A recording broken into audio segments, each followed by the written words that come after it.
Hey, what's up, everyone? I renamed my life for the Code channel to the Code Mage, which is going to be my new name, I guess, for this. I've been struggling with a project idea. I've wanted to do some for a while. And I think I might build a fantasy console. But specifically, what I want to do is build one that is...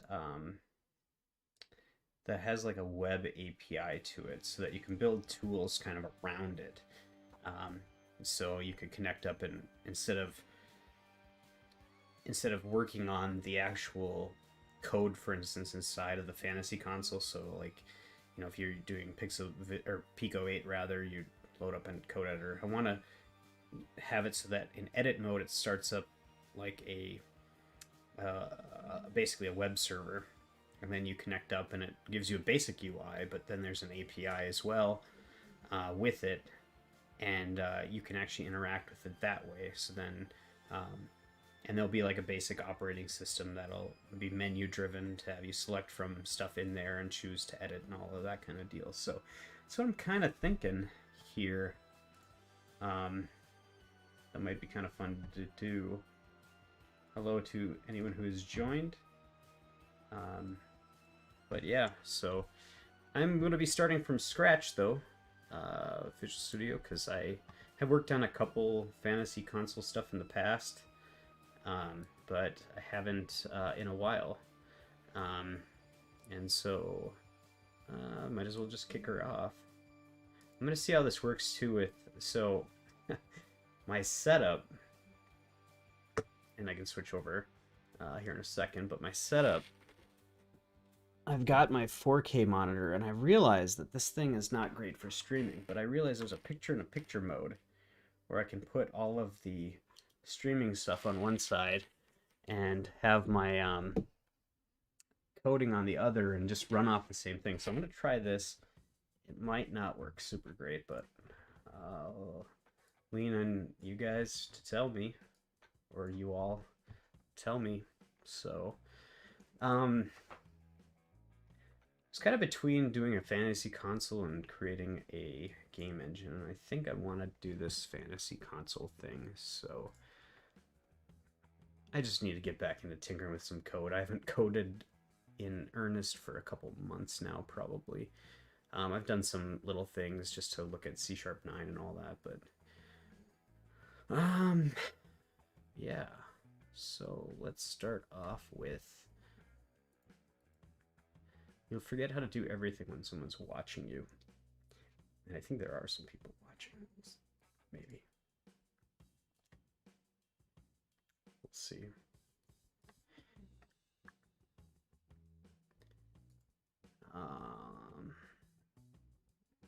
So really I want to build the actual implementation with MonoGame. Or sorry, the to interact with the video card and all that stuff I'll probably do with MonoGame here. But the core of it won't be tied in with MonoGame. It's very similar to the way that Pixelvision 8 has got their stuff set up, which I helped with. I've got a credit for. I also want to do... Yeah, I'll start with the MonoGame. I need a name for this though.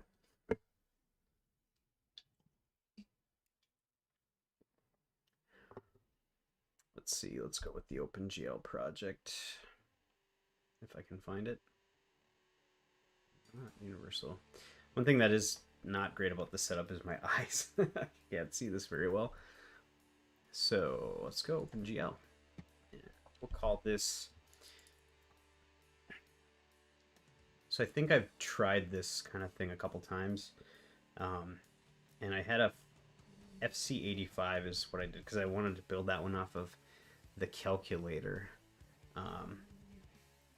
you know, but this relationship's gonna be different. And I don't really want to go with the Pixelvision or Pixel Pico. Anything that starts with a P is off limits. Let's just go with FC60. Yeah, why not? I think the first time that I dealt with something where you interact with it with a remote deal was with the Xbox 360, so let's call it that. Why not?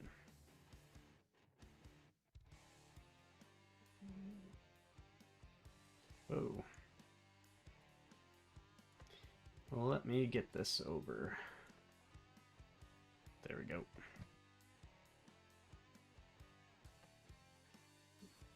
Hey Joel, how you doing?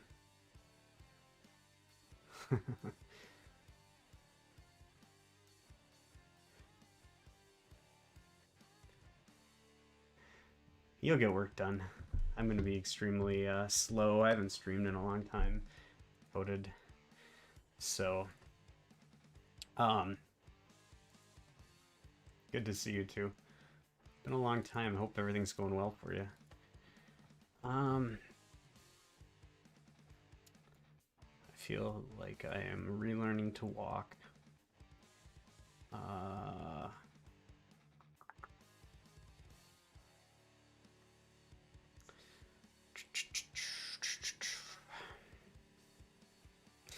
Does anybody else, when they start a new project, type the name of the project in the template search instead of hitting next? I swear this happens all the time. C360.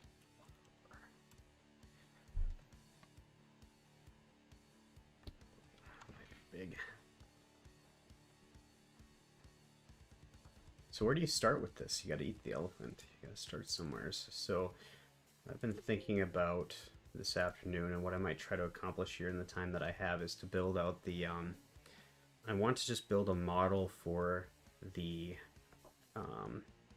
data that'll swap back and forth between the display and the actual basically it's a buffer for the display.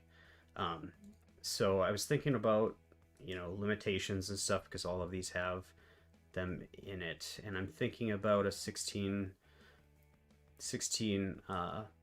bit palette, or 16 color palette, because then what you can do is within a byte you can essentially store 2 pixels, one in the upper half and one in the lower half of it. And I think this will take a different shape over time, but I'm just going to start off with a struct to capture that. We'll rename it if it doesn't work out later. I have to got to do some work. Remember how to do this, but so this is going to contain a byte. No, this isn't right. It's not a pixel, because I'm suggesting we get 2 pixels in here. I really want to build out a... It's really like I think I can actually rename it. I'll take it now. I think this is more like a... Just go with that for now. I don't really know what to name it. I know what I want to do. So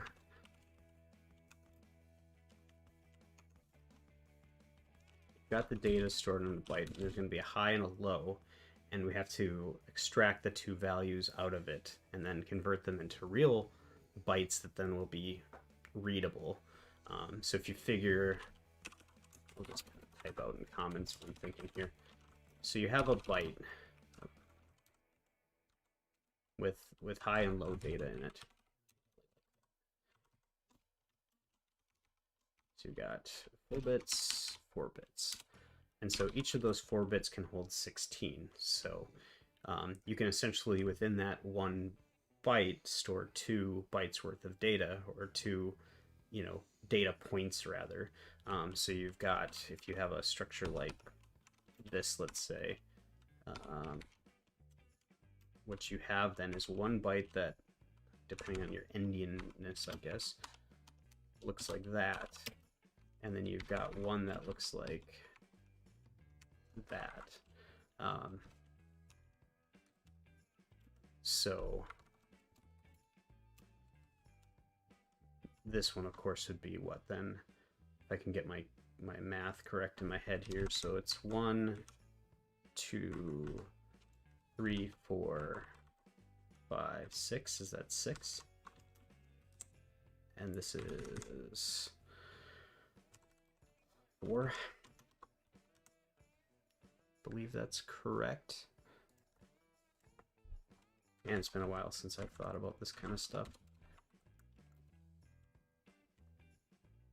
But anyways, so basically you take these two data points are what you'd actually get in some sort of byte array that represents your display buffer that goes out.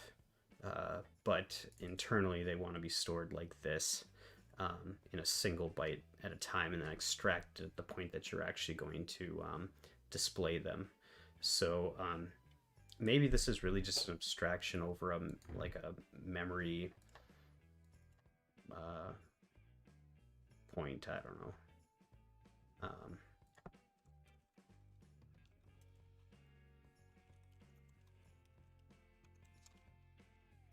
So you have a, let's call this the high, and this will be the low.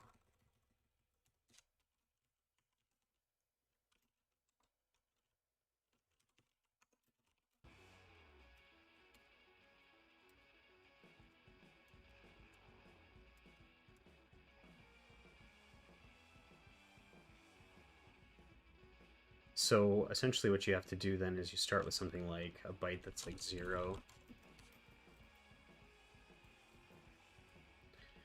And you have to shift, I believe. Where are those blue? That's different.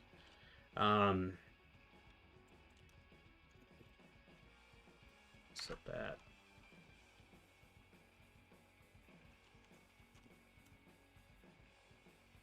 Is that mad because it's... Oh, I see.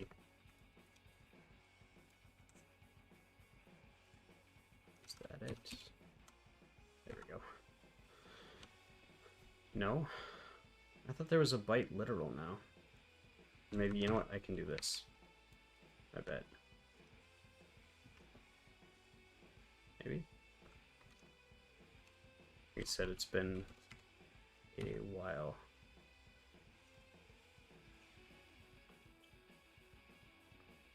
That still makes it an integer. Why does it do that? Yeah, anyways.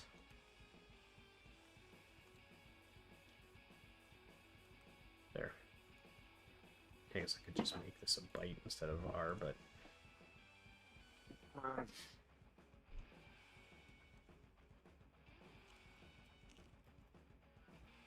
So what we have to do is we AND it with the high.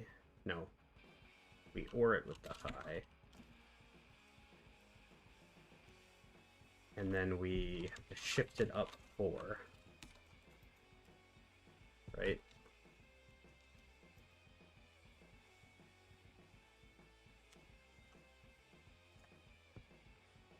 What do you not like now? Why does it think that's an int, for goodness sakes? I suppose the shifting makes it a...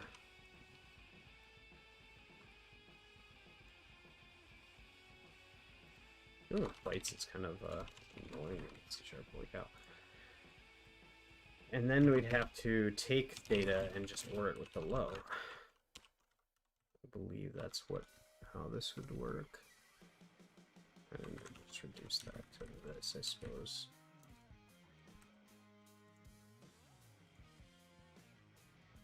And I suppose I don't need a temp value for this. Just take the high and shift it up.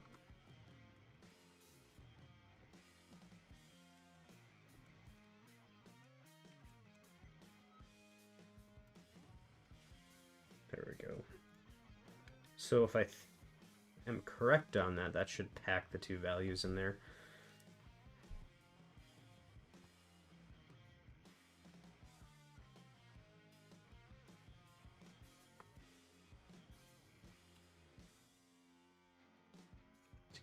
Buy out.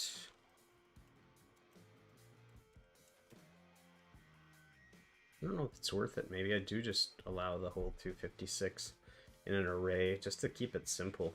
I guess that's more expandable, and I'm not going through much of this stuff. Although bit shifting is so much fun to deal with. You know what? I'm gonna go that route instead. This is getting out of hand already.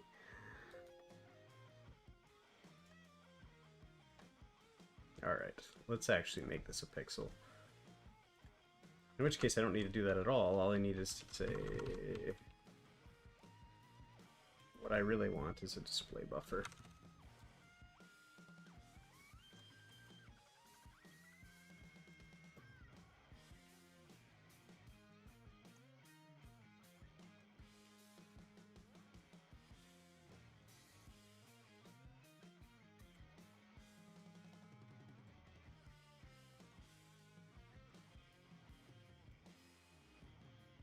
We need dimensions. Or code them, but why?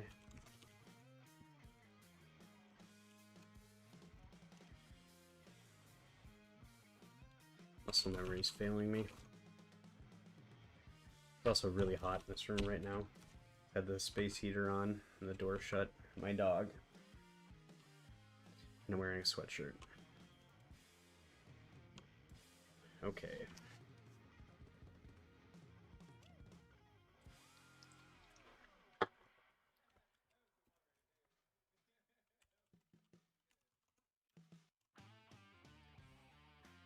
So we really need setters and getters for this. But I'm gonna do this.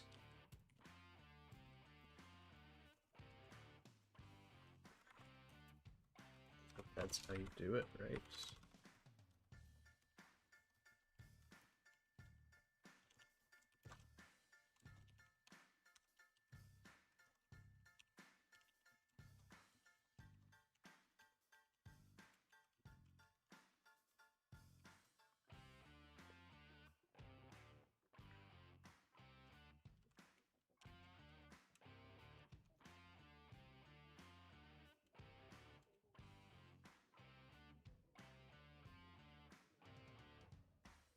So this will allow up for 256 colors, but I'm gonna constrain it artificially elsewhere, as this is just for convenience. I don't think we're really worried about keeping the memory profile of this stuff down. So we've got the ability to grab data from it. At a particular point, we need a width and a height. The question is, do I store them or not? So I can just pull them out of the...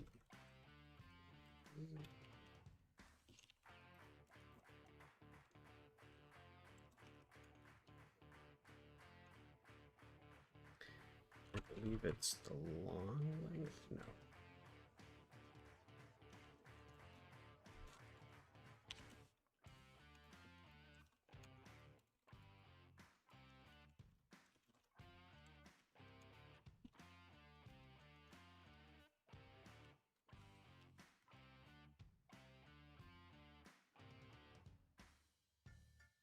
Yeah, there we go. Simple enough.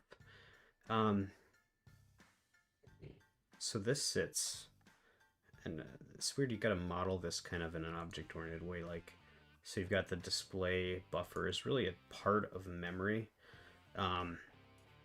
overall. And there's gonna be various segments of memory in this thing, isn't there? So let's just call it that. It's not going to be remappable though. I guess I could if I wanted to do that. I could put like a span wrapper around a contiguous chunk of memory and then give it meaning, but...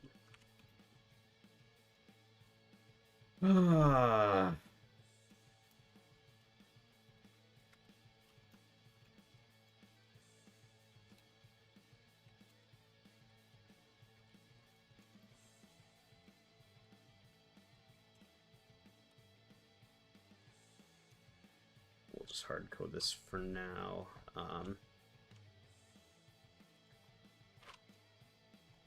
want to look up the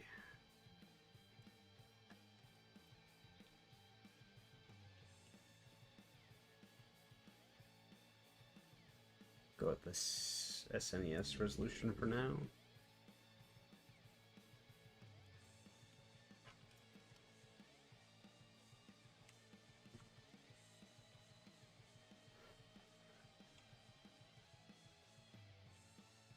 I think.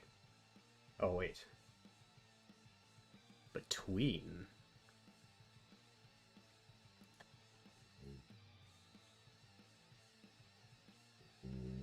Oh, I see.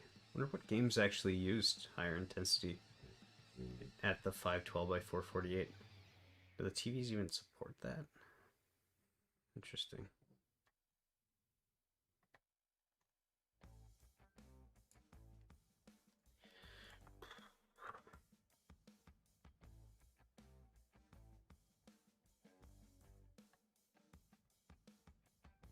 So we've got a display buffer, and now we need to know, so that's a chunk of memory. We have to have a place to store the palette to convert the numbers into colors, right? I suppose I could put the constraint on here that these have to be,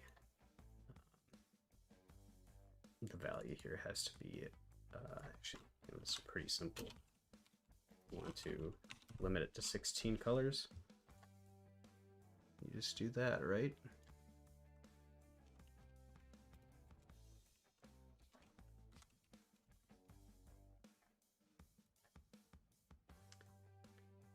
That'll just wrap it. So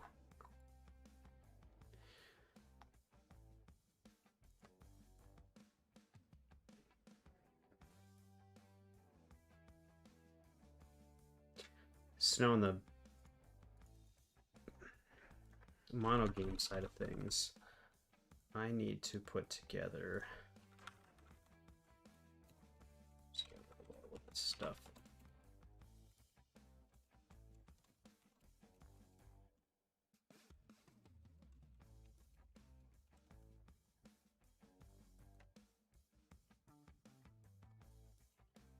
What's this? Let's see.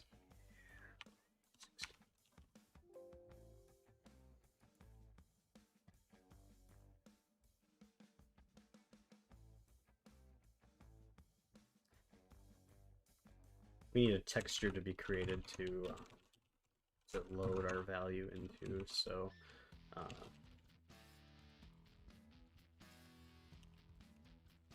this isn't quite the name that makes sense, but it's kind of what we're doing here. So when we draw initialize, take the render target. And this takes the graphics device. Okay. And I believe it takes the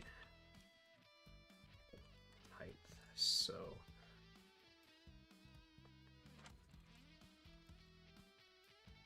for now, we'll build this up one bit at a time.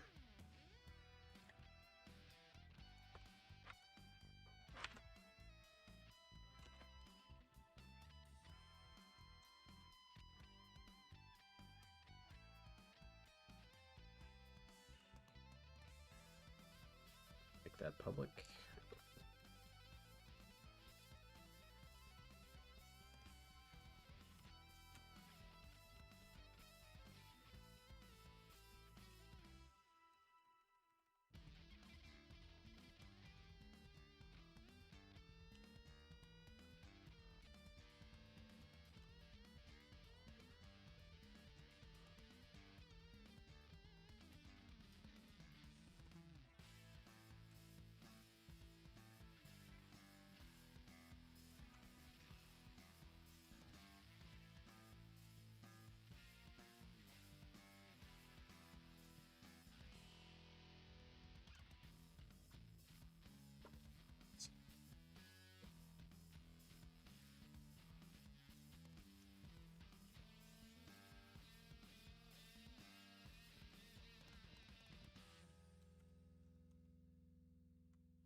So, just for the sake of getting something working, because that's minimally what I can get done today probably before gotta get off. I'm going to put together a clunky palette.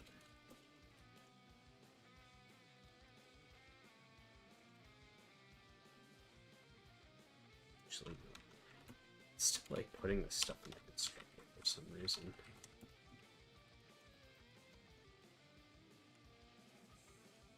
And I need 16 colors, so let's just put stuff in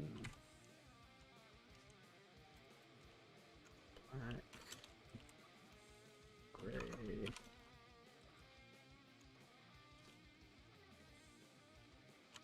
you know what, start with less. In fact, I suppose a guy could throw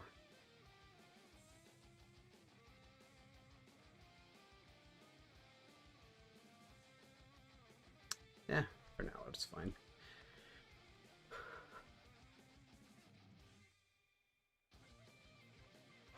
So in this step, what we'd have to do is we'd have to actually copy the display buffer over into the target render. So I believe, or render target rather. So I think there's a set data that takes an array of colors that has to be the same size as it. So there might be a get data as well.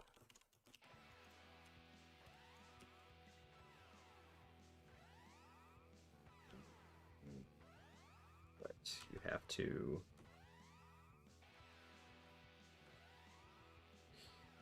yeah, you have to provide it, so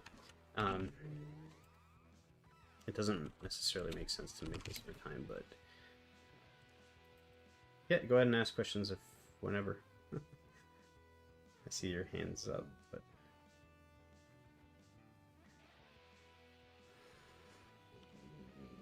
anyways, this is a color array that needs to be the size of your height.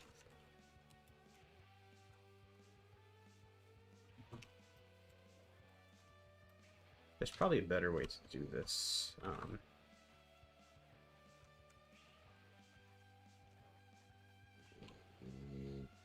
G and GNOR1S. Welcome to the channel.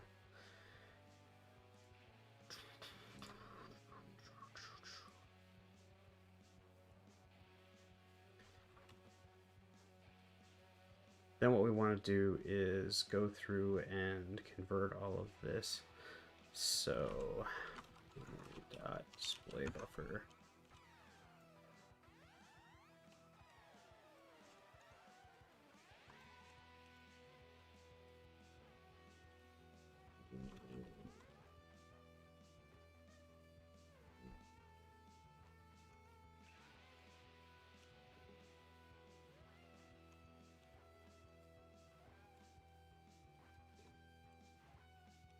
But I am out of the loop.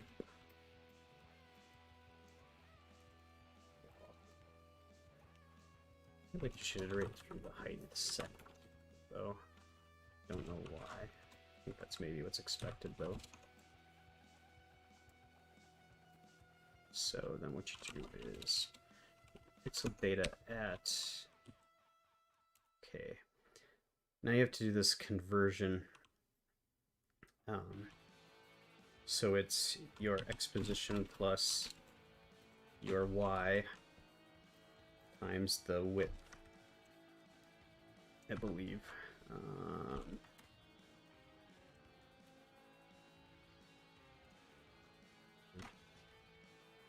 Does not make sense to put all of these values, like just looking up here. I'll come back and make this cleaner later.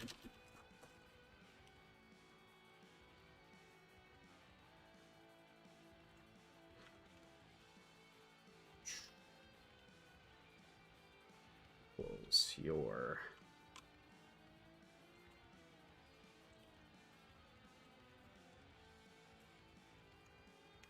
palette at your x, y by the length of the palette.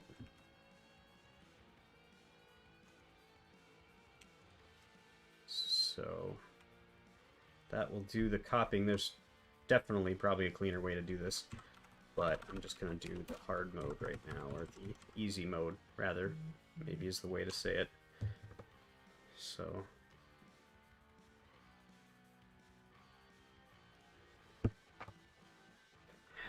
then you do sprite batch dot, and you load your texture in there.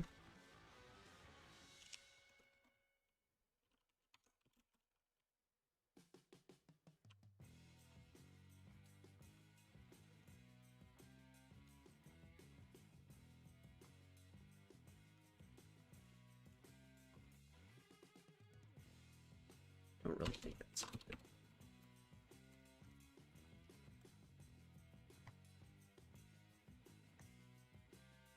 If we run this now, we should see a black screen.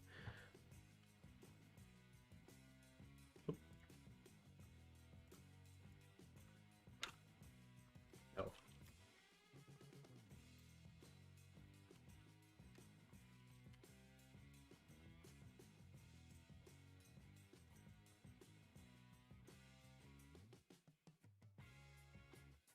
Or blue screen. Cornflower blue. That's not right. Oh, derp. I set the pixel data, but I never set it on the rendered. Set data. And I pass in the pixel data.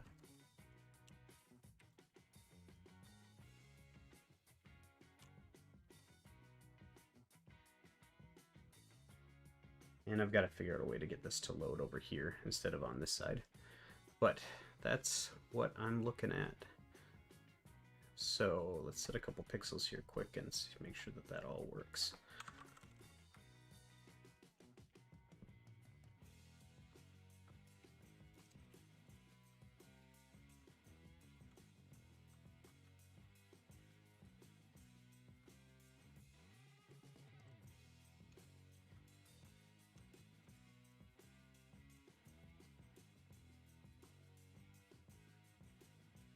So there, and it should be, if we want 0, 1, 2,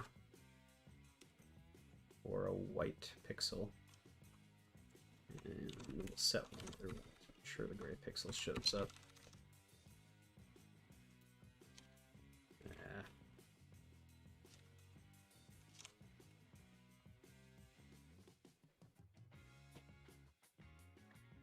And I don't know how well that comes across in the stream, but that is a white pixel and a gray pixel, which is exactly what I expect. So this becomes kind of then, like if you imagine, so the display buffer holds what you're going to be displaying, obviously, and then this just takes that, converts the colors into, and actually displays it on the screen. So it's really not super complicated to get this. Now, when we get into character display stuff, that's when it's really gets a little bit tricky. Something else that's kind of noticeably bad here. Look at all these garbage collections. Those are things we'll clean up. Most likely that's all the new ups that are going on down in here. Every time we new up this color array, it's getting chewed up. I bet we'd get rid of that if we just made that static. And in fact, I probably should make this whole thing dynamic in terms of width and height anyways. But for now, let's see if I can get this up on Git really quick. I want to see the new tools in this anyways.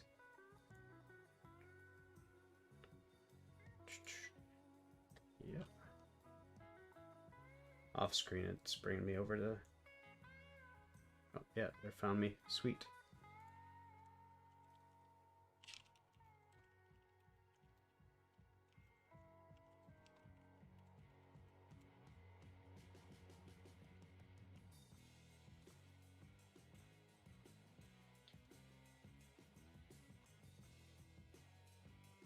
And it's not going to be public.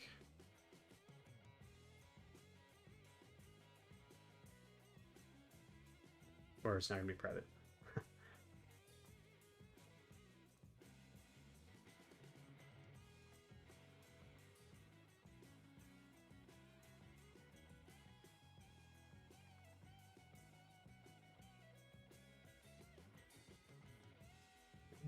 I'm just gonna verify that it made it there.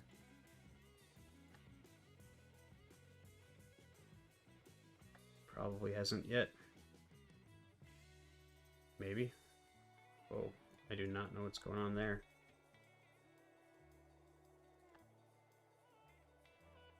Why is that like that? That's so weird. Okay. Well, anyways, FC360 here. Boom. Cool. So it's out there. Next up on the list, what to do. Okay, so we've got the data flowing in. I've got to figure out, does this color palette belong in the actual core? Probably. I think it's going to be a hard-coded, not a hard, well, it'll be a static thing, which means it'll be hard-coded. And I think eventually I will ask somebody to design a palette, maybe. If I can get enough people watching the stream where I can be like, hey, I want you guys to contribute. I don't really care too much about colors. I mean, I care, but I think people could get really wild with saying, I've got 16, pick the best 16 colors for this. And then just let them go wild. With black and white obviously having to be in there somewheres.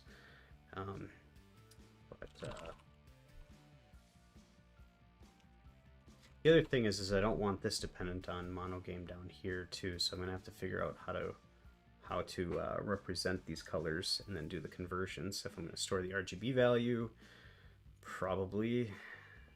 So why don't I just make this I'll call it a color.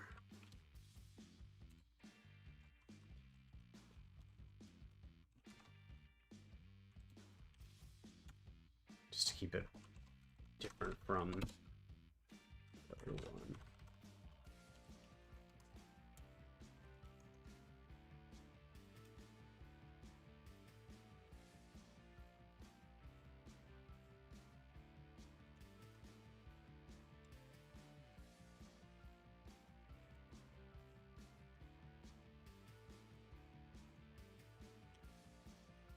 I really wish that they had the ability to do struct records in the same way, where they added that same syntactical sugar to structs, where you could just be like this. Like, why would they just do it with records and not do it with other things? I have no idea. I guess maybe it would break things. But, I mean, oh, I'm not in C#. I'm probably not in 5 anyways, but it'd be really nice if they could expand that to other stuff.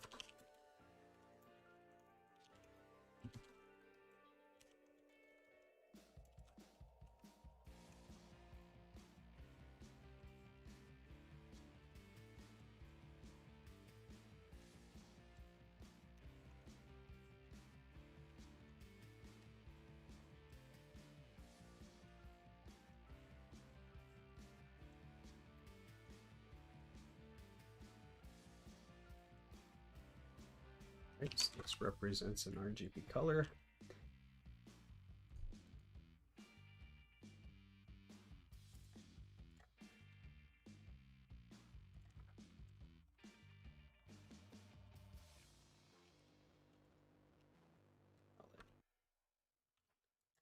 I spelled that right.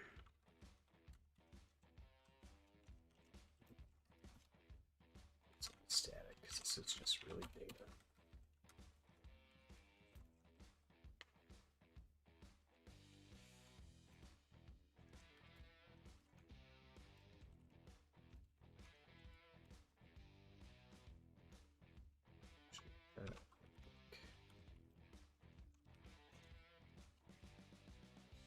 RGB color, array.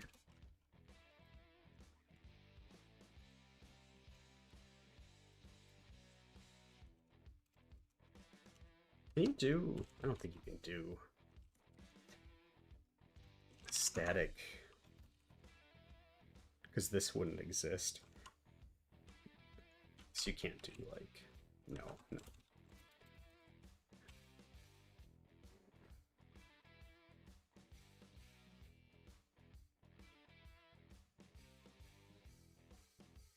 Maybe it would be kind of cool to include this in memory so people could poke in their own colors. Because why the heck not? Make it not static.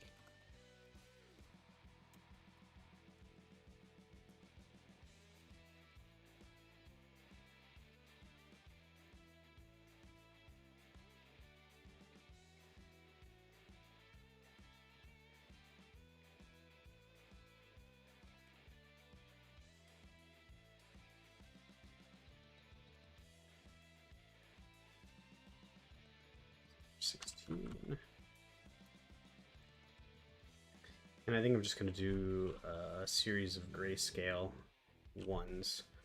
So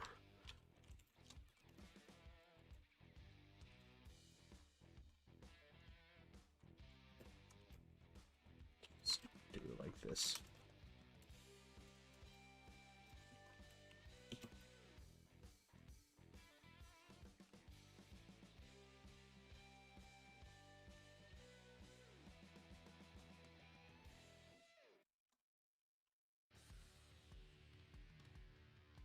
So we want to scale it up based on,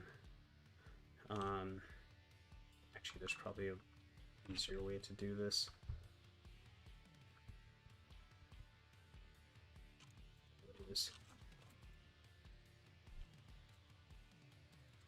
Do some link action just for fun, right? So numerable dot range. Actually, you know what? I have not used this yet. I believe there is range. Isn't there like C#8 added ranges integer?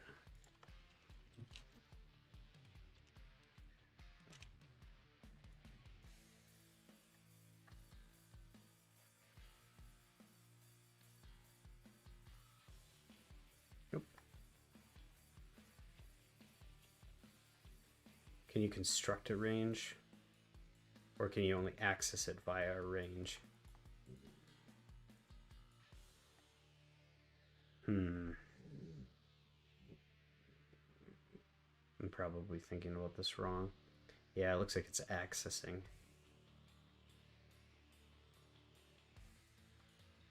Yeah, you're slicing.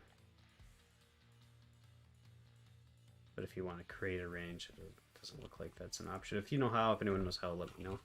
Otherwise, I'll just do it this old way. Mobile.range. So we want to go from 0 to 16 total. And then we want to go select, take that value and multiply it by what would be 256 divided by 16, right? So we have 16 different values to be, yeah, 215 divided by 16. I want to select from that new RGB color.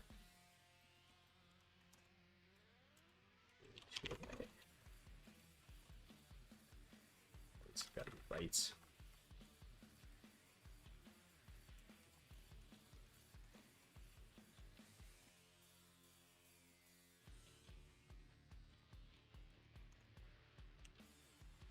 There. So that creates a gray range for me, just for fun.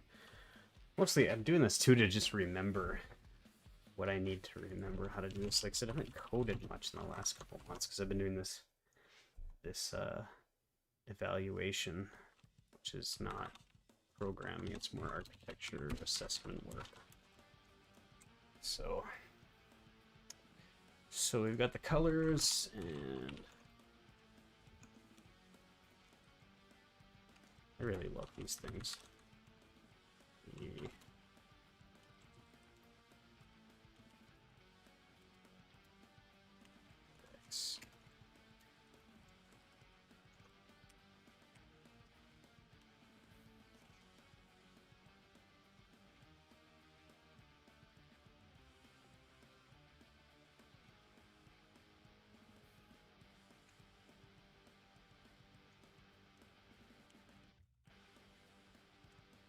that dynamic too as well later.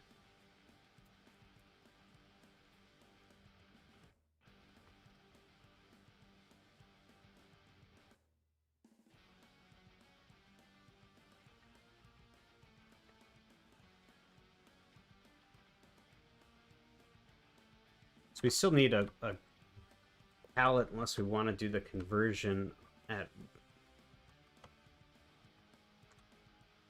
That might not be so bad. I can get rid of that. I don't think it'll be... Because you're just newing up a struct, so it's not like it's expensive. And who cares at this point? So in this case, we are getting it from our memories palette, which I'm going to name mem just to...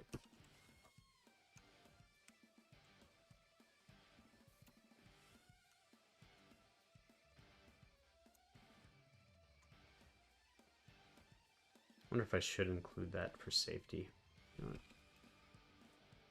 I've got to put some hard codes in somewhere, or I can make them dependent on each other in some way. Oh yeah.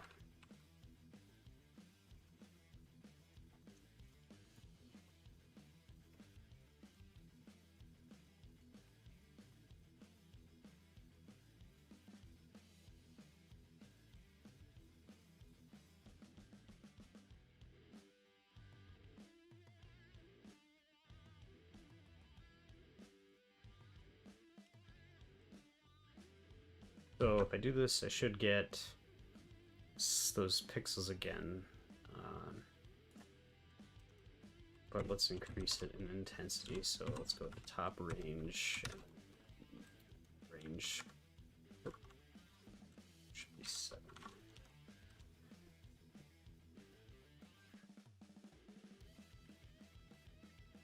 Oh.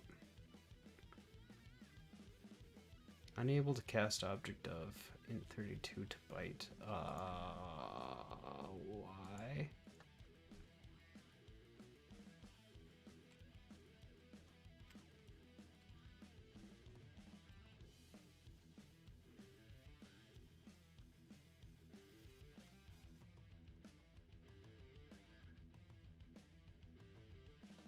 That's weird. It should just work. But you can see that worked anyways. So my pixel's in the correct position, and that's all good to go. So now this is going to be a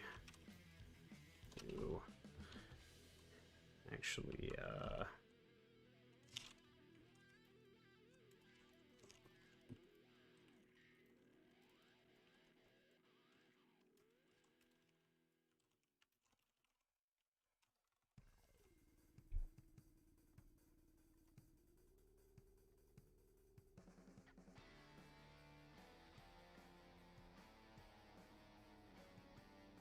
interesting.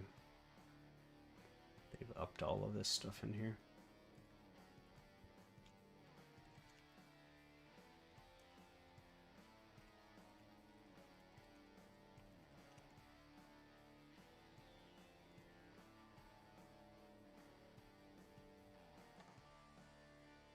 Oh, interesting. Like they really did this stuff too.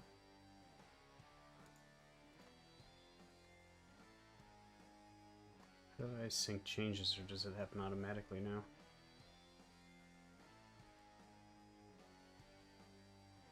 This is really tripping me up. Oh, I see. They moved it over here.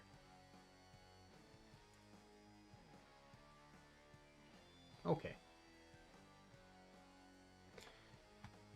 Push. Great. All right, so the next thing that we're going to do is we're going to pull in some code I've written before. Well, not me. I've modified it. I did the same thing for when I was helping on Pixelvision 8.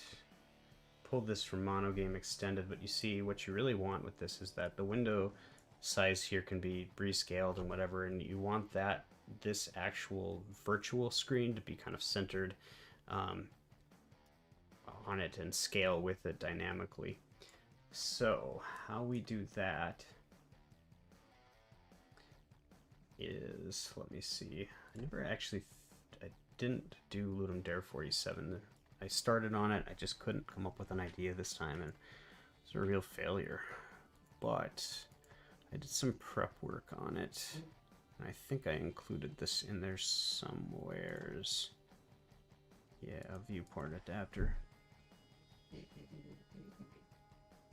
Why solve the problem again when someone already did it? So this is Dylan Wilson's code from MonoGame Extended. Not my code. Although I've done some modifications to it, simplify it. And so we will call this, what did I call it? A viewport adapter. Probably want that up here.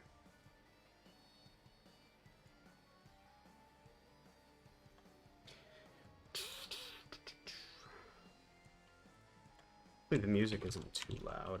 I did a bunch of tests this morning on this stuff about having just music play. Apparently there's a whole library of stuff within YouTube you can grab to play so that you're kind of free from having to worry about sorry.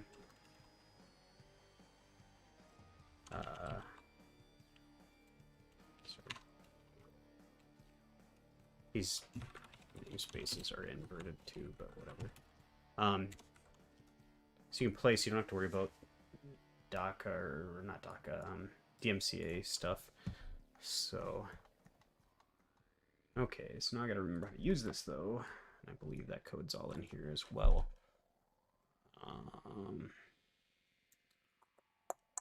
Did I put it in here?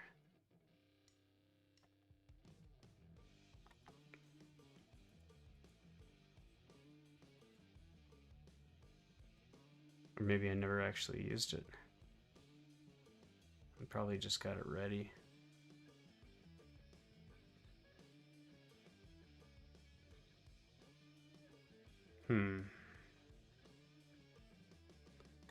Oh well, if I haven't used it here, I've used it elsewheres. Let's go back to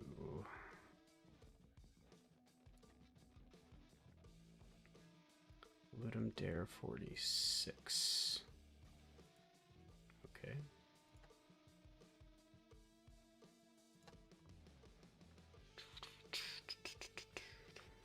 And I would have put it in the engine. And I would have probably included it in the renderer system. There it is. Okay. So to use this, we'll go back into game here. We'll create a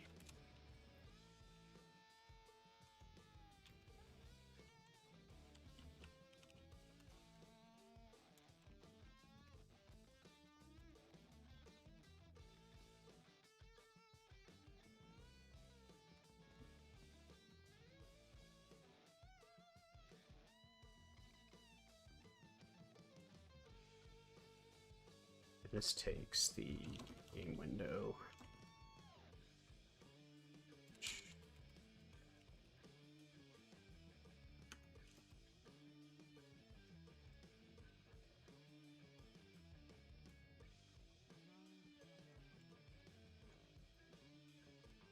And the width that you want it to be.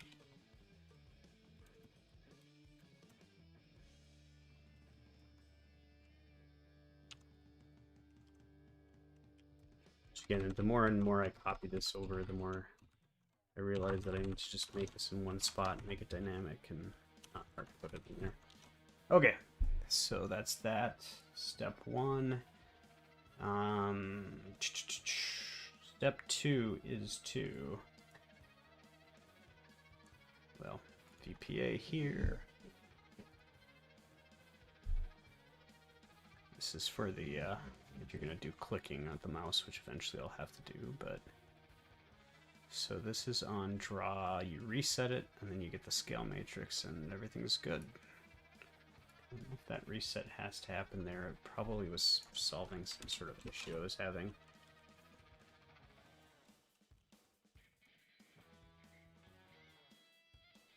And this is the transformation matrix, vpa.scale.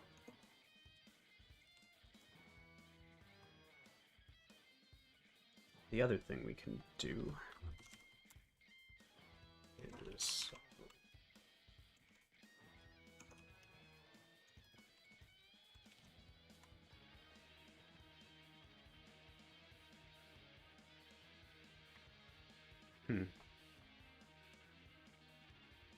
so you see that it scaled it, but notice how, I don't know if you can see that, but it blurred the pixel. So instead of being a crisp single pixel, it blurred it out. There is a reason for that, and that is because it's using a sampler state that's not good. Or I don't know if I know it well enough to actually describe what's happening. All I know is that this is how you fix it. Set to clamp. Might need to be wrap, I don't know. But now it's pixel perfect, so it's a perfect square, it's not blurred. I don't know why it's not centered though. Oh,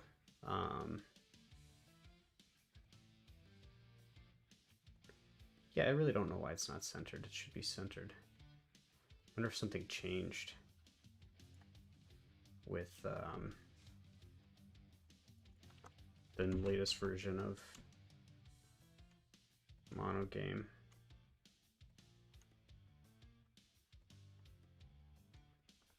Or if I'm...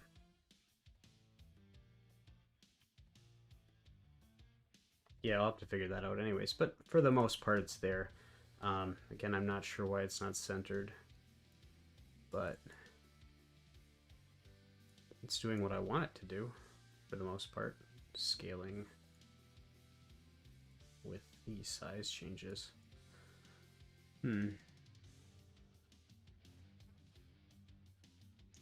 I wonder if it's...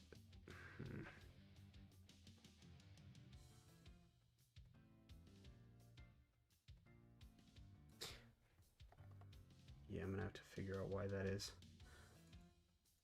Maybe the width is coming off wrong. I don't know, but we'll call it good for now. Stuff to solve out later. I'm gonna change this though to something darker.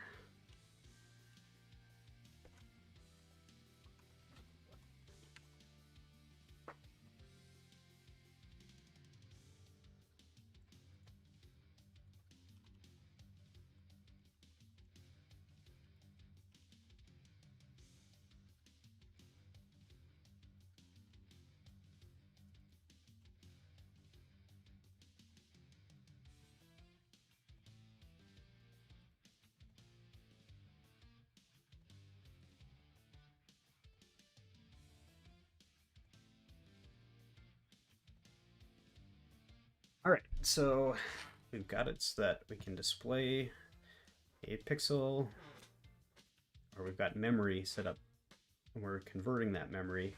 I think while we have it, I'm going to do some refactoring then to make this a little cleaner before I continue on anymore. So I'm going to make this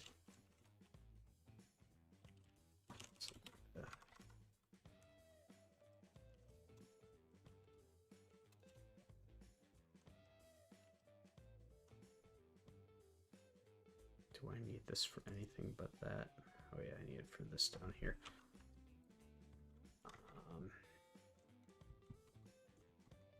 Well, I'll move that later. Copy both of them for now.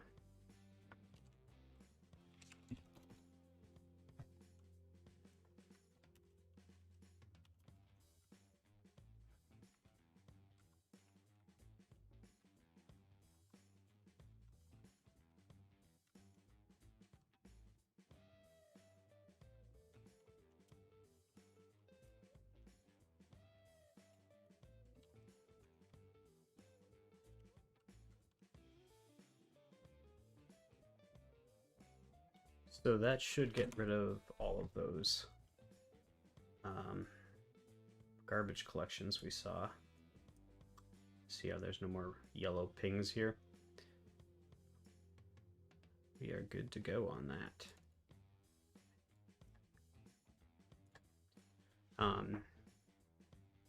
So now I'm going to change this to be something that's passed in here instead of pulled out. So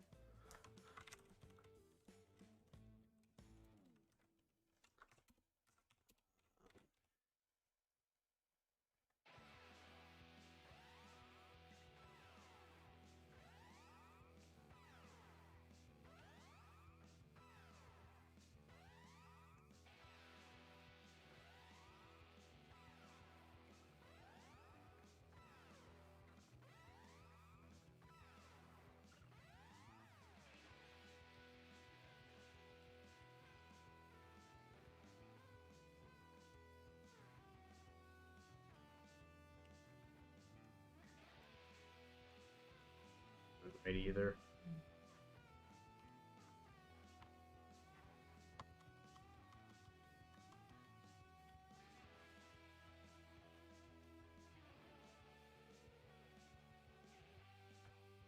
Well, for now it'll be fine.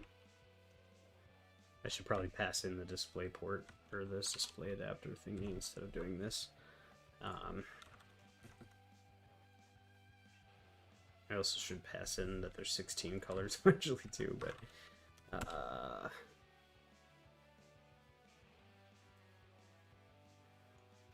we will move this to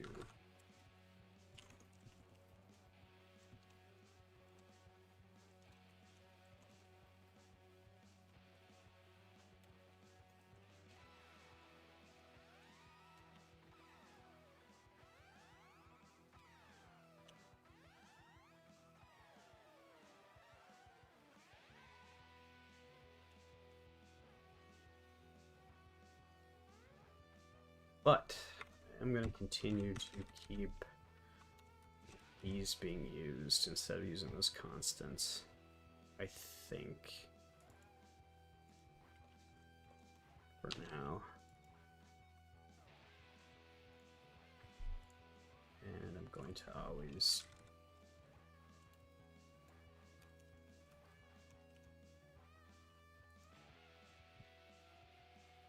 I suppose should pre-compute this somewhere. Actually, it should be late, right? Oh no, I've got to wrap around it.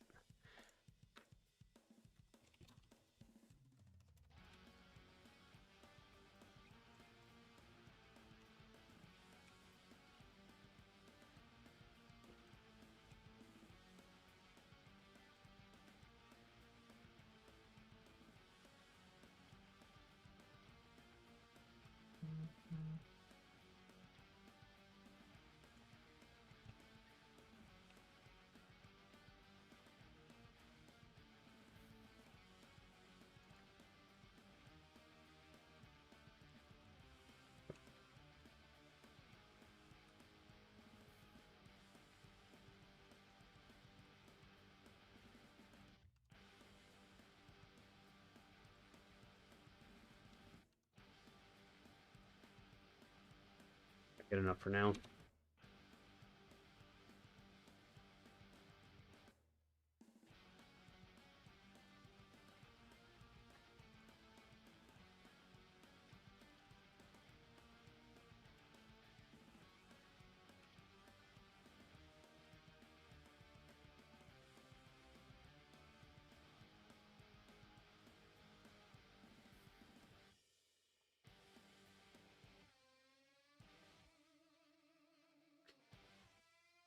Okay, so that's some basic plumbing for the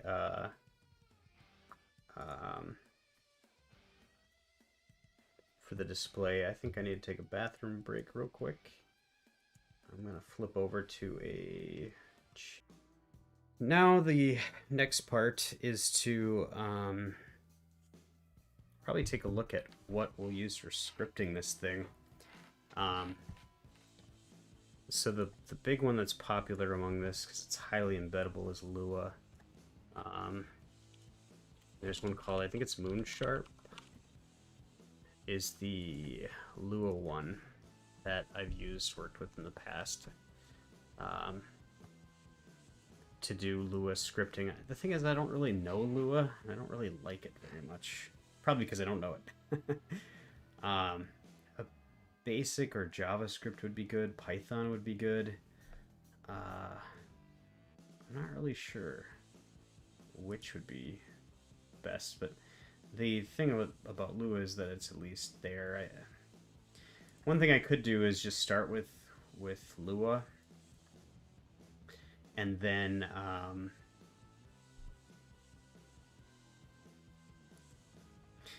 yeah, I mean, I could start with Lua and then come back to it. Just as long as I abstract everything out correctly, that should work. But let's just see if there's anything else that's popped up that's been maybe easier in the last couple of months. So C#, embeddable scripting.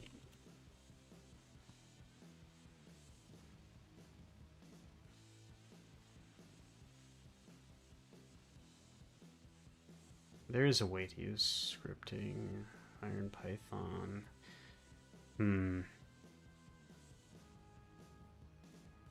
Oh yeah, you can see I've been here before.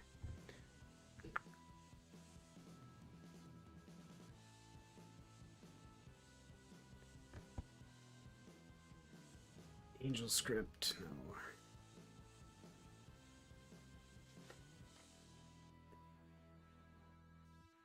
So I want to look for anything that's written in straight up C#, right? I mean, in theory, I could write a wrapper around any of the C ones. Source generators.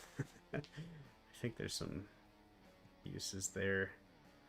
Dynamically tape scripting language with generators and binding a...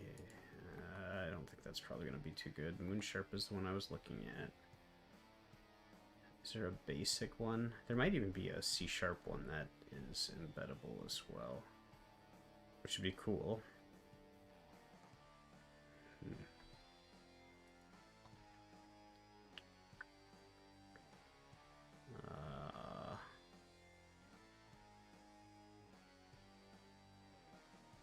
Is this its own language?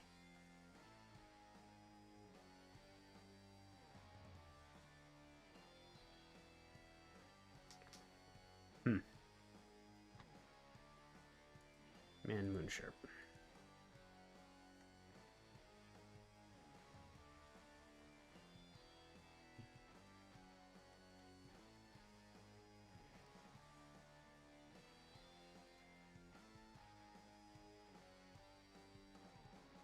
Oh, this is probably about CS, yeah.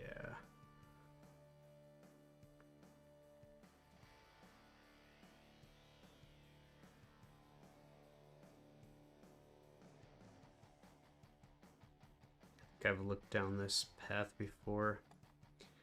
I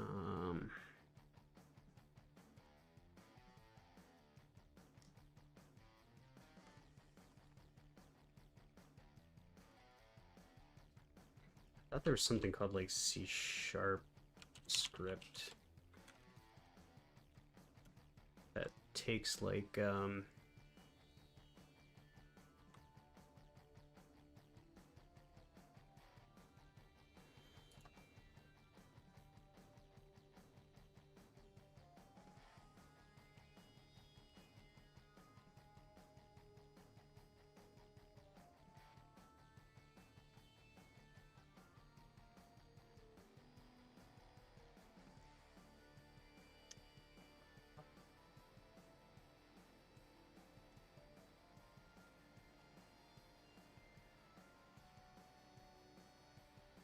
I swear there's something called sharp script.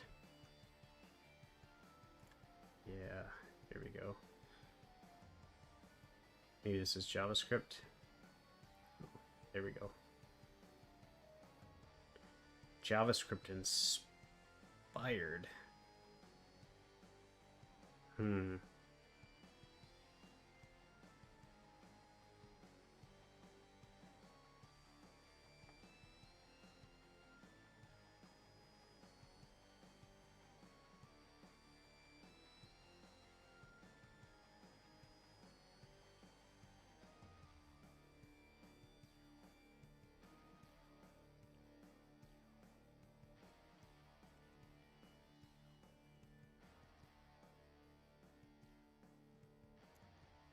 I've gone down this road before, and it's not a great story.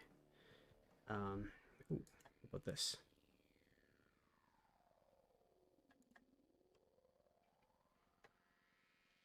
First thing you do, though, is look at the license. MIT. Whoo. That's when a puppy gets its wings or whatever.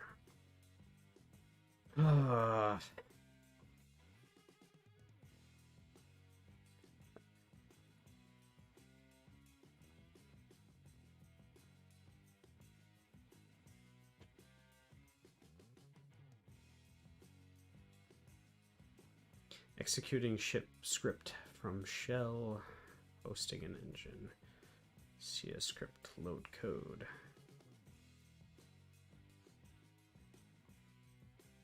Create function, load method.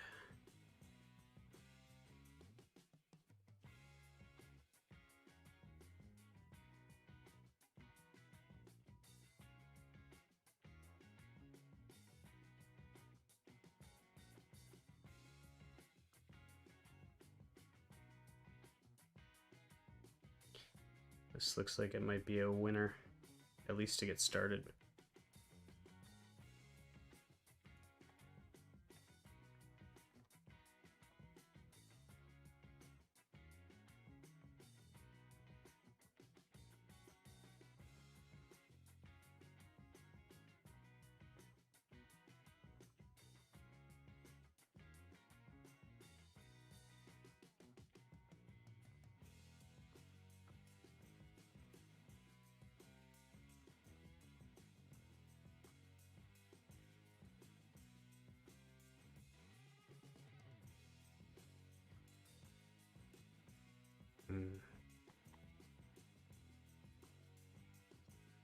Be a bit cool if I could find like a basic or embeddable JavaScript or Python one. But just to get started, I gotta figure out how to get this going. Let's detect scripts of any three supported: Countdown, Mono, and Roslyn.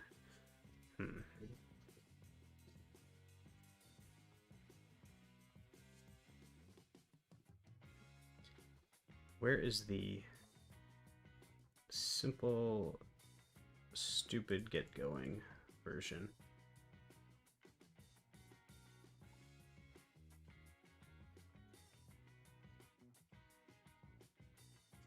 Codeplex.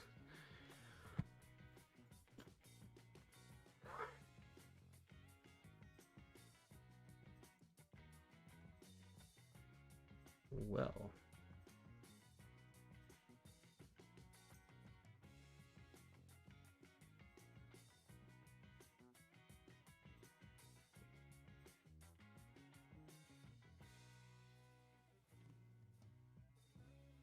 executing from shell, that's not looking at hosting a scripting engine.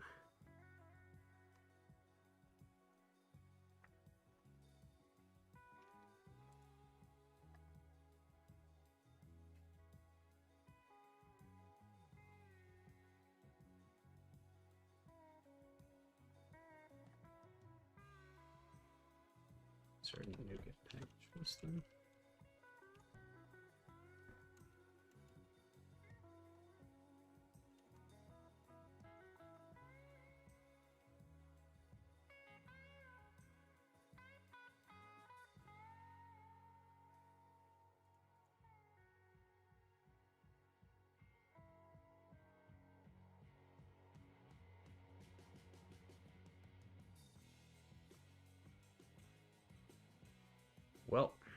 Let's see if we can find it on...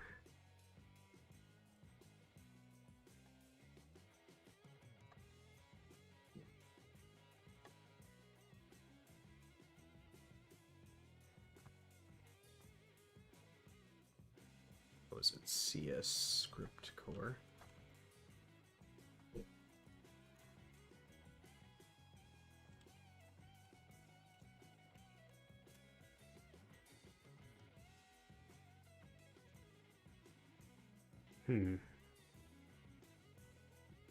Why is that grayed out? Or is it just the way that they, you know, it's probably just the way they uploaded the thing. As of July 30th, 2020. Sweet. Well, let's give her a try.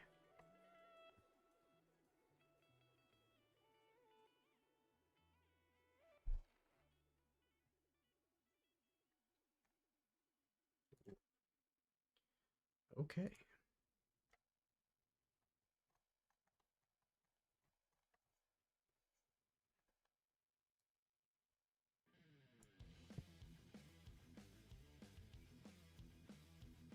So we will do a very simple, stupid example to see if this will work for us.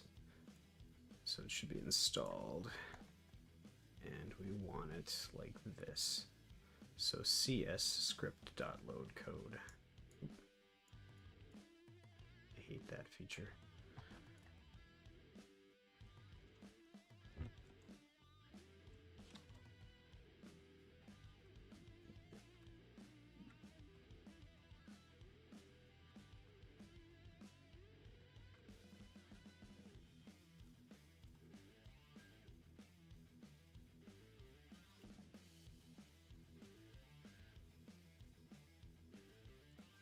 Okay, that's not a good sign.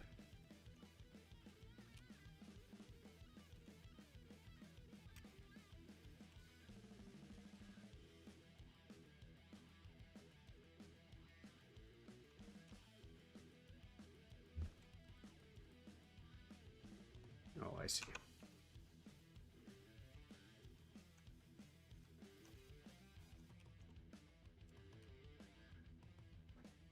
And it is to, let's see, load code.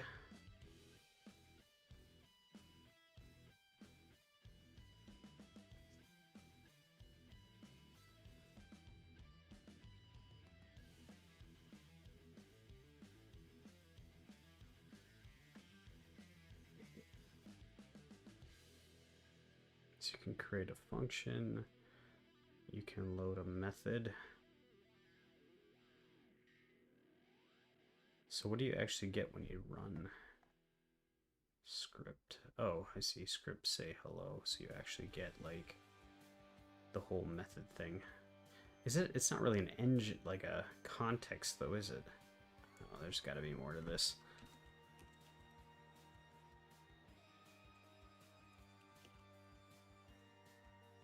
And of course, nothing is there.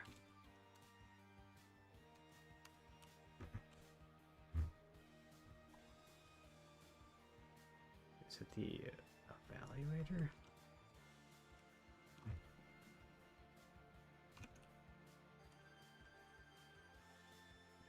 Oh, here we go.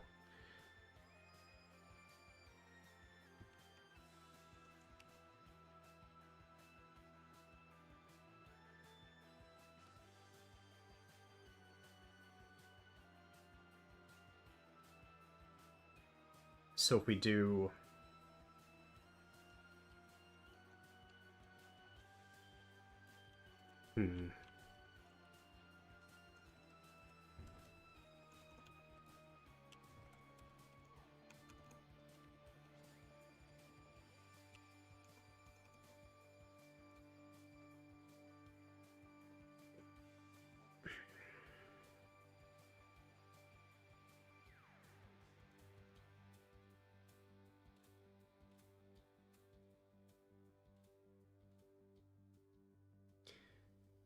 create object, I wonder what that star does.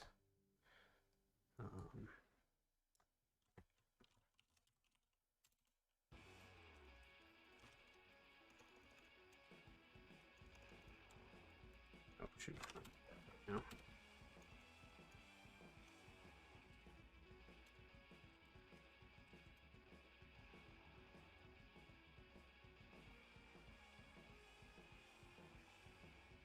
How does it know which object I'm creating when I...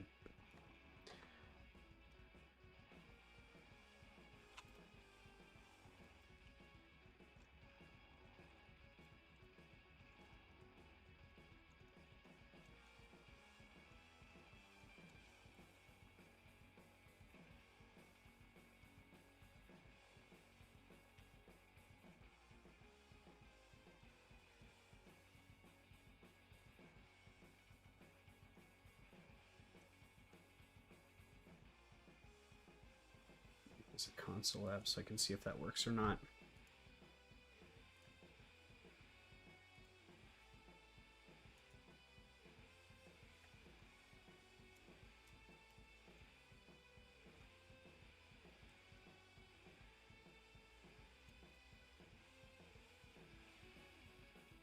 Of course it's not there.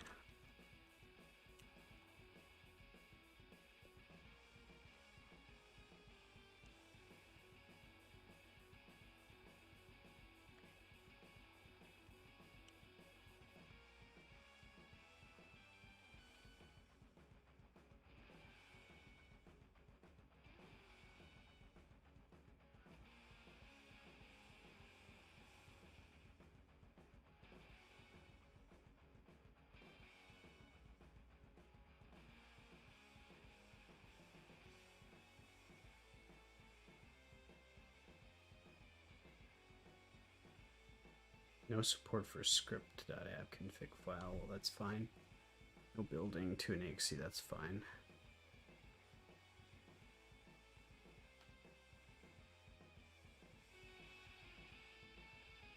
All scripts are compiled with debug symbols generated.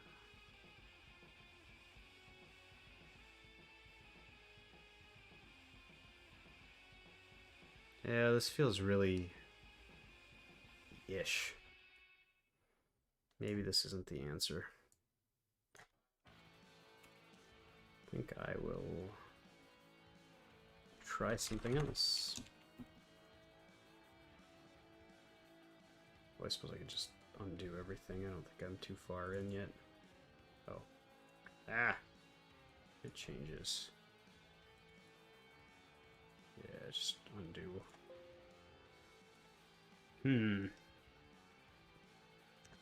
I'm running out of time, but...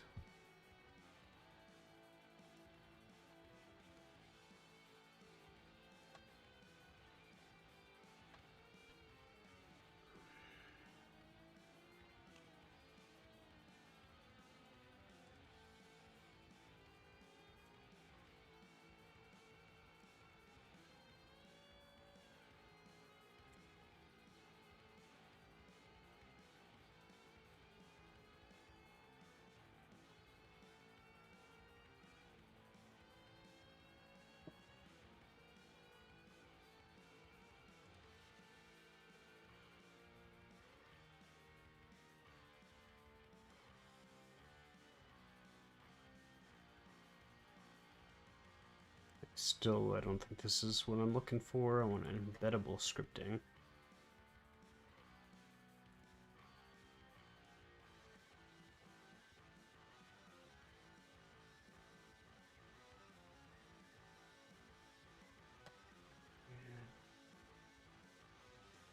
I think there is some options here, but I mean, I could write my own, but it's going to take a long time.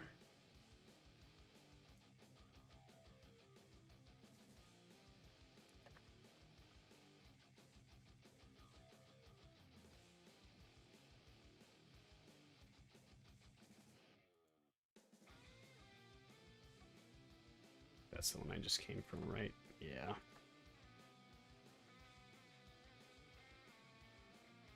No. Oh, no.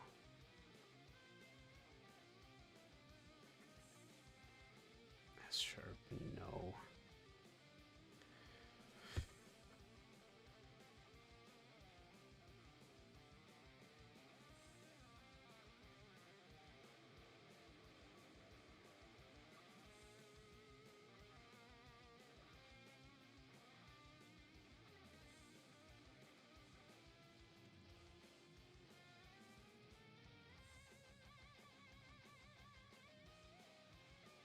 don't really want a plugin either. That's kind of...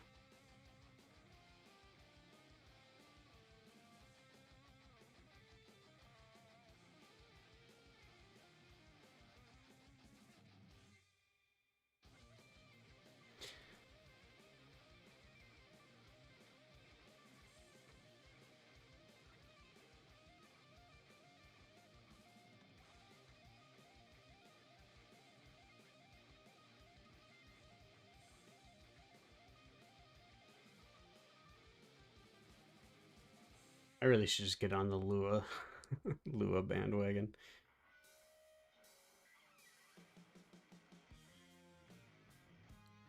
Although, is IronPython still... It wouldn't be too bad if it's...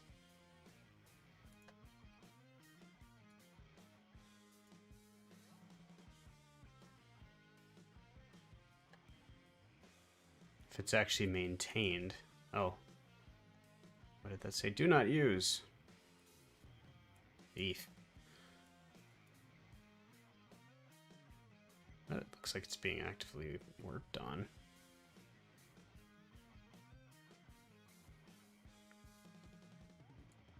Done at 5.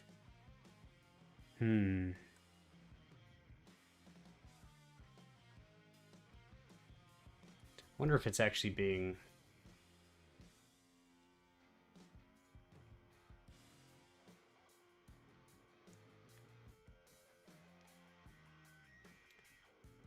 One nice thing about Python is there's a lot of people that write Python. It would be kind of nice to have some more game options related to Python, even if you're involved with .NET or on the other side.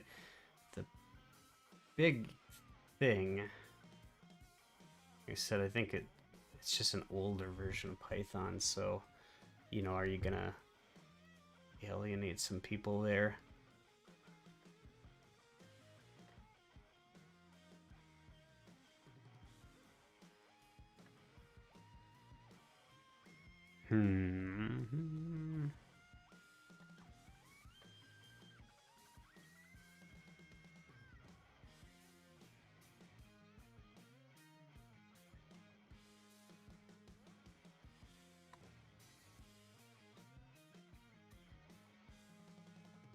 Well, I suppose I can just keep it separate and then use, again, keep IronPython. If I want to go this route.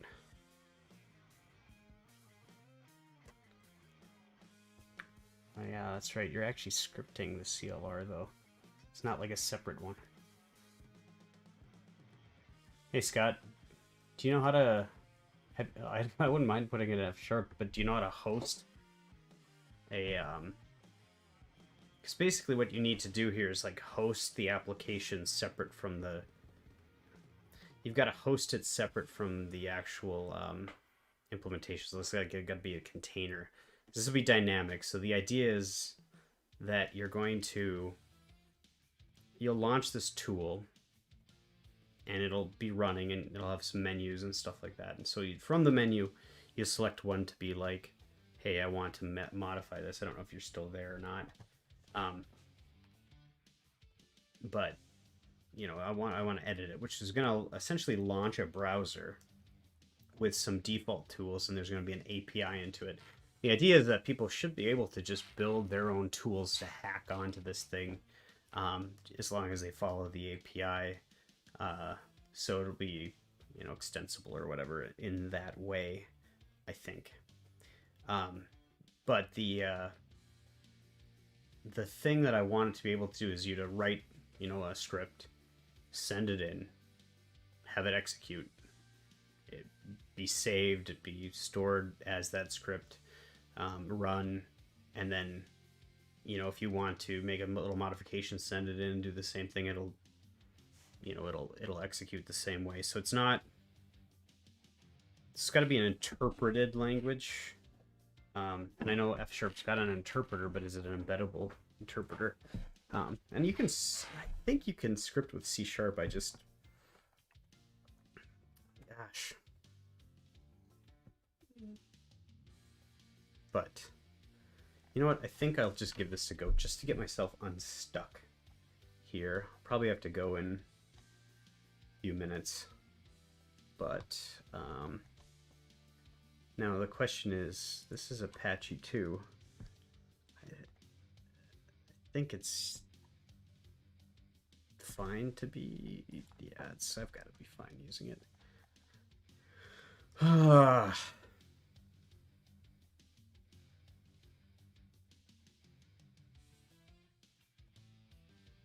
Open source it's highly integrated with the framework.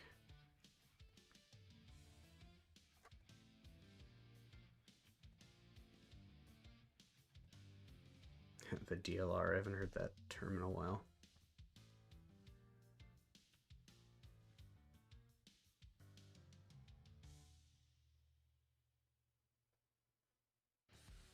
So the just-in-time stuff. So I'll give you an example of the kind of, so this is pretty much similar to, I'll show you, this is a Lua implementation, and I want this sort of experience. So let me see if I can find a good way to, so you can create like an execution context type thing. Like this case, it's this script. I think it's just called script in here. And then you can execute and pass, stuff into it. And you can give it an API to code against. And then basically on the source of a game loop, it'll call back into your method. Oh, is it? Dang, is it too small or too... How bad is it?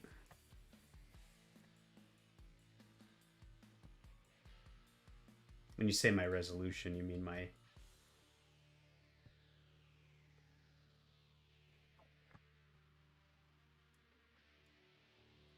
Oh, I wonder if the... It could just be that the stream is having some issues.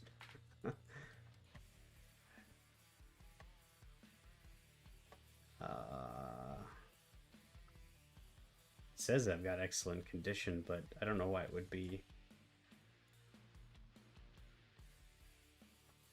blurry. Oh, that's probably why.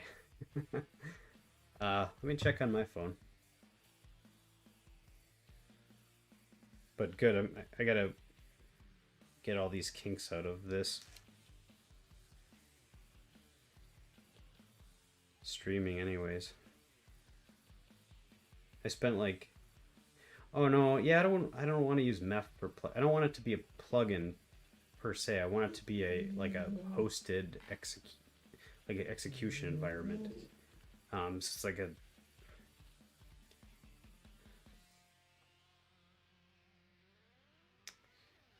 code.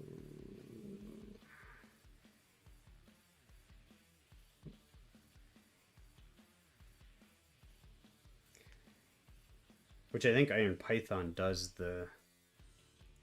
exactly what I'm expecting, although it does so, but I think it gives, although you have to kind of give it access to stuff, so maybe this is fine.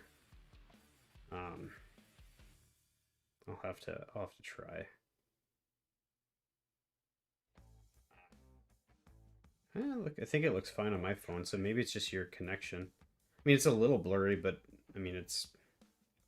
I think it looks fine on my phone, so maybe it's just your connection. I mean, it's a little blurry, but I mean, it's not too bad. It's just your connection. It's a little blurry, but... Yeah, but I don't want... So I'm thinking about the user experience here, so I could imagine, like, you pop open a window here, and there's like a little text editor type thing, and you fill out the code, and then you say something like send, and then you have this window popped up here, or like whatever, and maybe it's got something like you're editing, and then you send it back, and you say, you can kick from your browser and tell it to go, and it will begin to build your code, not build it, but Anyways, it's got to be dynamic in one way or the other. So it's got to be a scripting language. I can't do unless I mean I could build internal as long as I can ship everything that's buildable along with the code. And I think there's some Roslyn tools I could use to do that, but I don't know. I might just have to fiddle with IronPython or I know there's a way to do C# like this. I've looked at it before. I don't know. Well, anyways, I can, as long as I abstract it out well enough, it should be fine. And don't judge my code here, Scott. This is really just hacking together for now. And no tests. This isn't business software though. This is for fun software. So,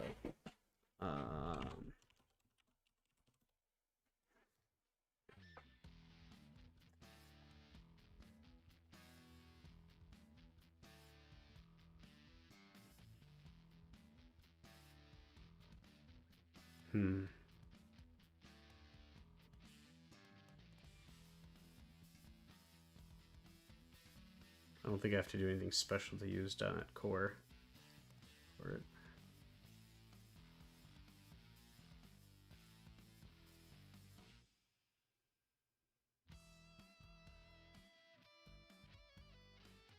What the heck are the difference between these two?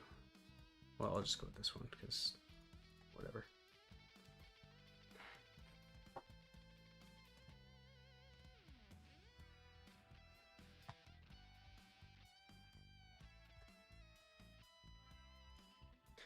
Yeah. So Moonsharp is a Lua, embeddable Lua scripting language, but I believe it's all pure .NET. So, sorry, let me find what I'm looking for here. Maybe I closed that window. Oh no, it's right here. So Moonsharp, you can like create this execution context, like so, and then call into it. You can feed it data, you can feed it an API, and it does all this kind of dynamic stuff in between. But it's kind of scoped inside of this container, and it only kind of like works with what you give it. So I wouldn't want, for instance, you to be able to like do a plugin where, you know, technically you could, well, I guess it depends on how you do the plugin framework, but it could get, you know, poke back into your application and do stuff, and I don't really want that. I think I'm going down the same path with IronPython though, and that it's probably that same way where it can, you know, poke back at you, but okay, yeah. So I think I'm gonna give this a go. I was looking up what's the most popular like programming language too, and looking up YouTube videos for people that use Python or use, you know, write code, and Python code is like above all right now in terms of just people using it and people having questions and people looking at it. And I think there's a real gap there in that there's not a lot of, there's some, but there's not a lot of game framework or game eligible stuff that uses Python. There's Pygame, which is kind of a, I don't know, I've tried it a few times. I've never really got it. So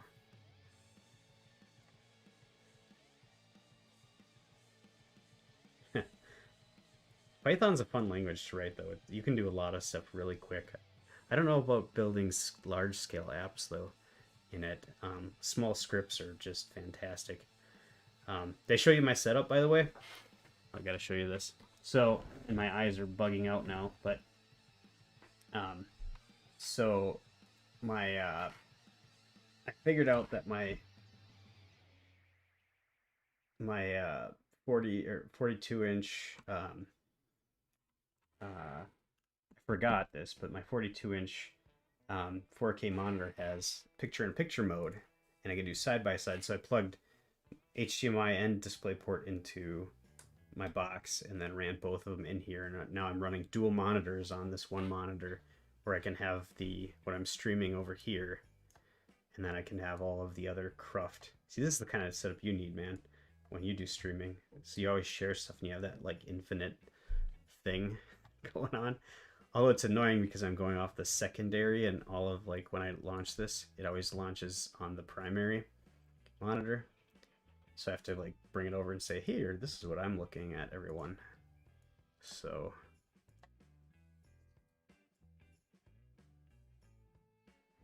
yeah, there's a lot of stuff written in Python.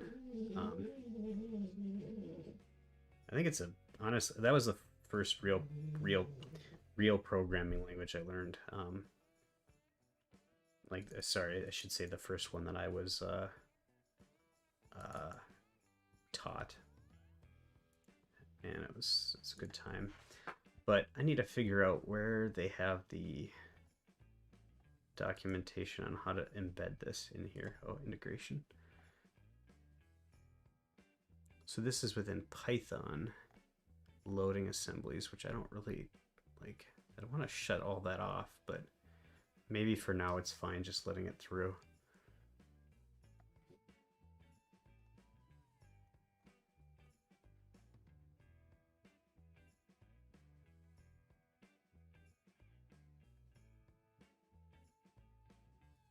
Here we go. Statically typed language, blah, blah, blah, cannot be using DLR hosting APIs, allow .NET to embed languages like blah, blah.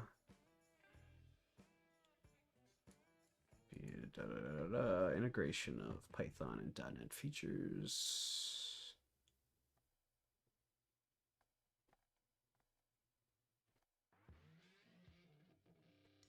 Come on, just give me the the basic, like, hey, I want to run this example. Come on.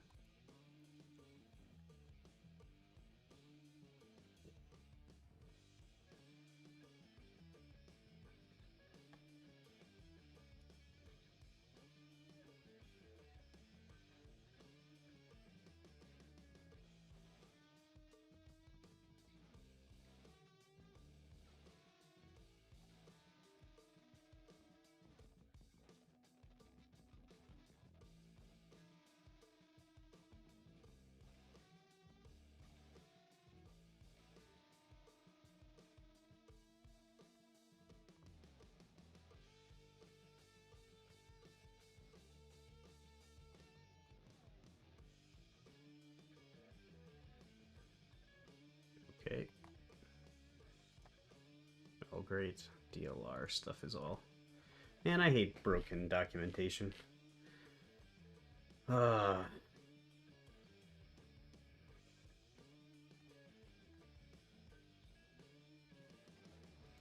just gonna look for a...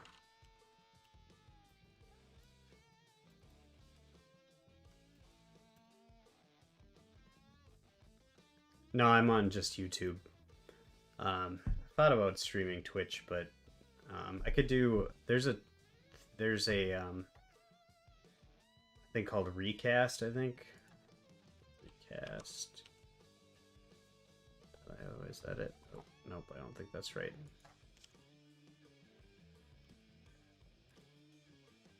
Anyways, there's a tool that you can use to broadcast to both simultaneously, where you stream to it and it just forces your stream out both pipes. Actually, you can do a bunch of different ones. But I'm using OBS Studio, hosted locally, to stream just to YouTube. So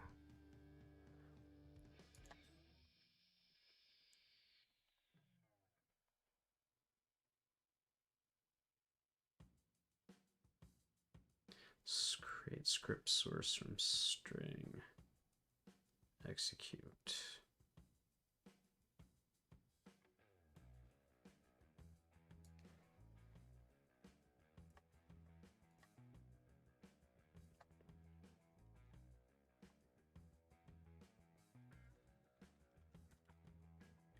Right here.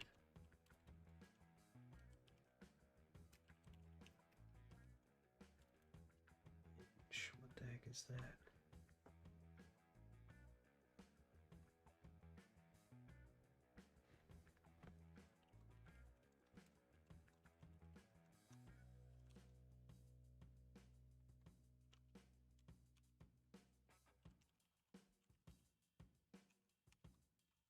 Create runtime. Creates a script runtime with the IronPython scripting engine pre-configured. Okay.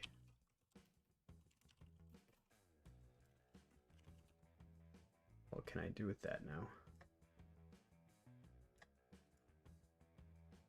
Yep, see ya.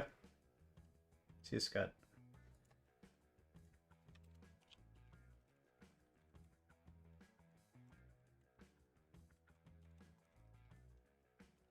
Get engine.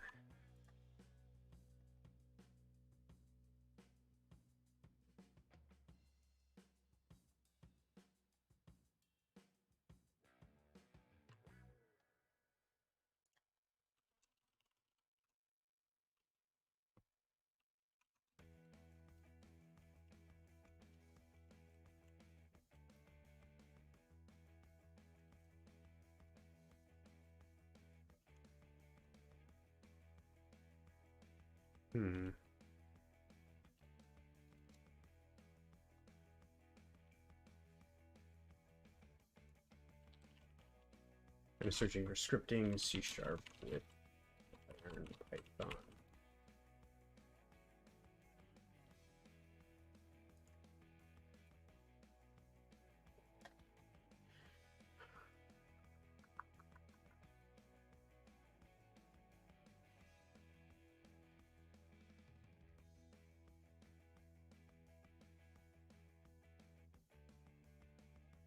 So let's create runtime. Is there a create? Here we go. Engine. So you've got a Python engine, and then you go create scope.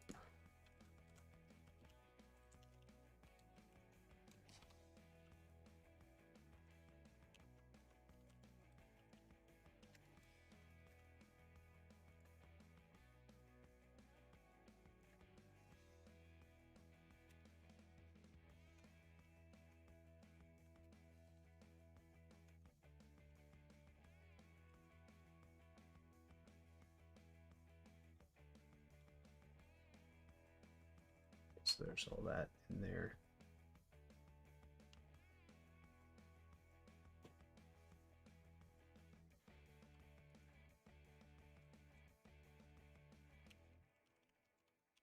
I see, so I can do execute. So this would be what they might write. So if I had a, and oh, this is gonna be ugly. It's Python, for those of you who know Python.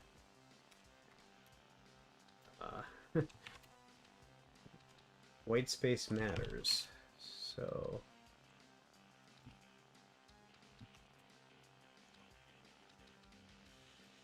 and this is Python 2, so it won't have the parentheses around this. Oh, my wife is calling.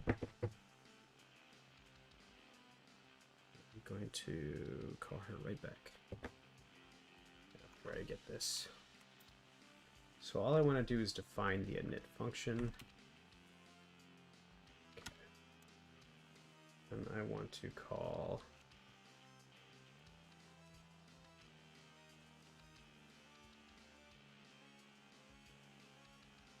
oh, well, this is just running it. How do I actually get like that? Can I get the function?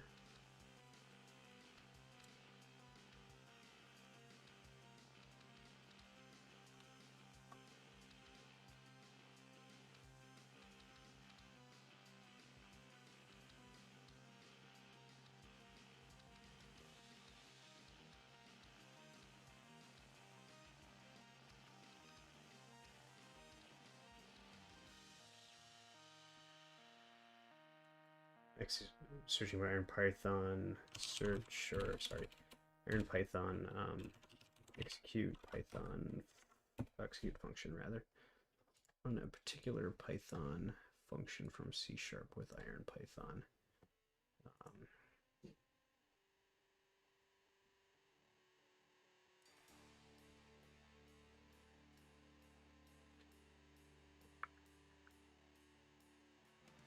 Create engine, create scope, execute file within the scope, or get variable as a function. Oh, sweet. Let's try that. So we go create engine, scope, create scope, execute. This takes the scope.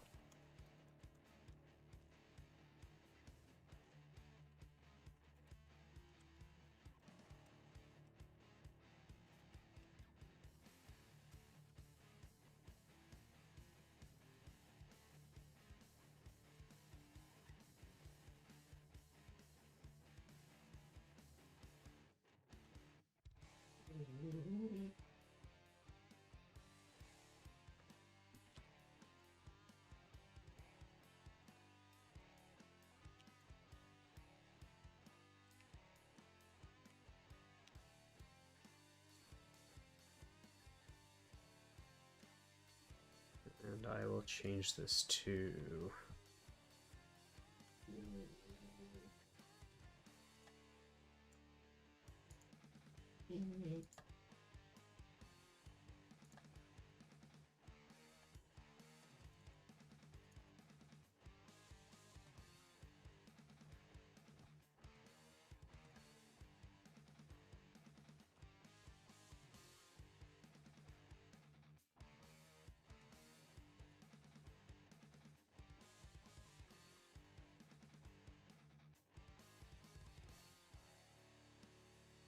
hey, there we go. Sweet.